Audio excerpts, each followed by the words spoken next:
कोई भी अत्याचारी हो, जो अत्याचारी है वो तो वंदे मातरम की बात नहीं कर सकता।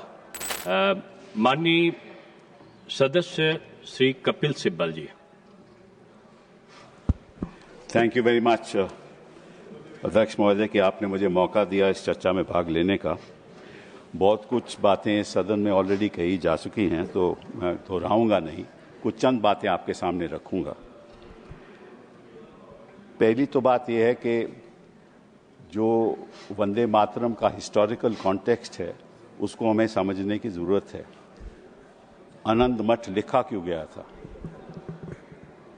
और इसके पीछे जो कॉन्टेक्स्ट है वो ये है कि 1770 में बंगाल में फैमिन हुआ, और जब फैमिन हुआ 1770 में तो निश्चित रूप से जो खाद्यान्न था वो किसानों के लिए उनको मिलना चाहिए था, लेकिन वो मिला नहीं।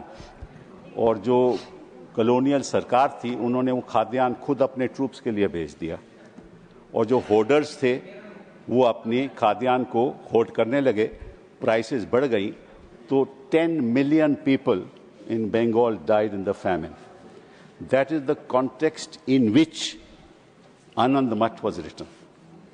And what Anand Math says is the following, कि उस समय क्या हुआ कि एक सन्यासी का रिबेलियन हुआ, और शांति एक सन्यासन थी जिसका पति उसको छोड़ के चले गया था उसकी कॉलोनियल पावर्स को का सामना करने के लिए, और उस जान देने को तैयार था। तो शांति एक औरत थी जिसने अपने भेष बदला, और एक आदमी के पुरुष का भेष लेकर वो अपने हस्बैंड को ढूंढने गई। वहां जब उसको मिला तो हस्बैंड तो छोड़ के चले गया था, उन्होंने क्या अब तो हम मिल गए हैं, चल इकट्ठा लड़ाई लड़ते हैं। और इकट्ठा लड़ाई किसके लड़ते हैं? जो अत्याचार करता है। तो उन्होंने दोनों ने अपनी जान दे दी। ये आनंद मठ की कहानी है, ये किसी को आज सदन में किसी ने रखी नहीं। इसके पीछे भेद क्या है कि मातृभूमि की रक्षा करना तो हमारा कर्तव्य है ही, लेकिन एक दूसरा कर्तव्य भी है जिसके बारे में किसी ने कुछ नहीं कहा। वो ये है कि जहां जहां अत्याचार होगा वहां हम विरोध करेंगे। असली आनंद मठ का मतलब ये है, कोई भी अत्याचारी हो, जो अत्याचारी है वो तो वंदे मातरम की बात नहीं कर सकता। जिसके खिलाफ अत्याचार हो वही वंदे मातरम की बात करेगा। सही है, बात तो यही है ना, ठीक है ना, चाहे वो कहीं भी हो।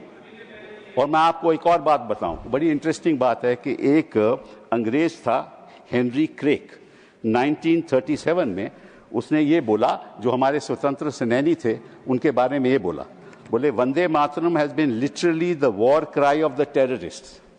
क्या मतलब था कि जो वहां लड़ाई लड़ रहे थे कॉलोनियल पावर के खिलाफ, उनको टेररिस्ट बुलाया गया। क्यों बुलाया गया? क्योंकि अपने हकों के लिए लड़ रहे थे, इसीलिए बुलाया गया ना।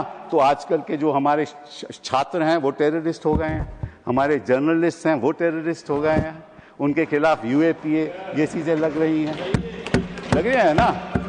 तो उनकी लड़ाई कौन लड़ेगा? सत्ता पक्ष के लोग तो लड़ नहीं सकते। तो जो अचंभे की बात यह है कि ये वंदे मातरम की बात करते हैं जब हमें वंदे मातरम की बात करनी चाहिए। वंदे मातरम तो हमें चिल्लाना चाहिए ना, इनका क्या हक है? ये तो अत्याचार रोज करते हैं, जनता के ऊपर रोज करते हैं ये अत्याचार, इनका क्या हक है? दूसरी बात आपके पास रखना चाहता हूं कि इन्होंने कहा कि ये मुस्लिम अपीजमेंट है, ये इन्होंने बात कही। मैं आपको एक उदाहरण दे दूं कि जस्ट नोट दिस, अप्रैल 25, 1998 में एक यूपीए सरकार ने सर्कुलर इशू किया जिसको बोलते थे कल्प योजना।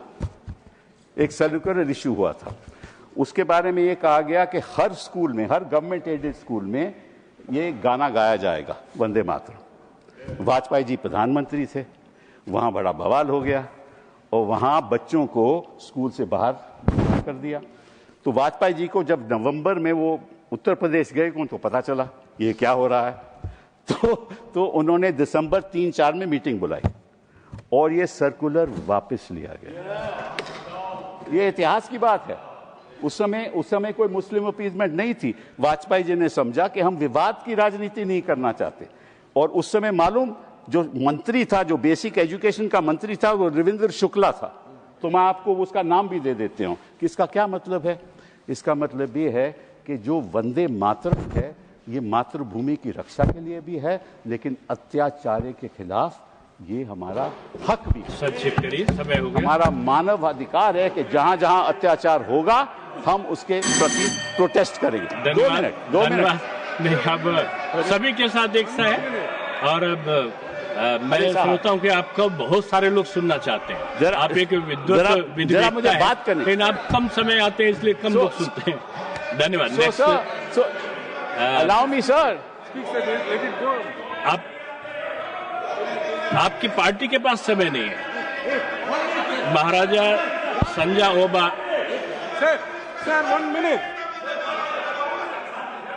1 मिनट में बात कीजिए। 1 minute. 1 minute. 1 minute. So just want to. One minute. Sir दो छोटी सी बातें आपके सामने रखूंगा। 2 छोटी सी बातें। जब ये बात रविंद्रनाथ टैगोर को बताई गई कि भाई इसमें बड़ी विवाद हो जाएगा, तो रविंद्रनाथ टैगोर जी ने क्या कहा ये मैं आपको बताता हूं। To me the spirit of tenderness and devotion expressed in the first portion, the emphasis to give to the beautiful and beneficent aspects of our motherland made a special appeal, so much so that I found no difficulty in dissociating it from the rest of the poem. And this was endorsed by Gandhi ji. This was endorsed by Gandhi ji. This was endorsed by Gandhi ji.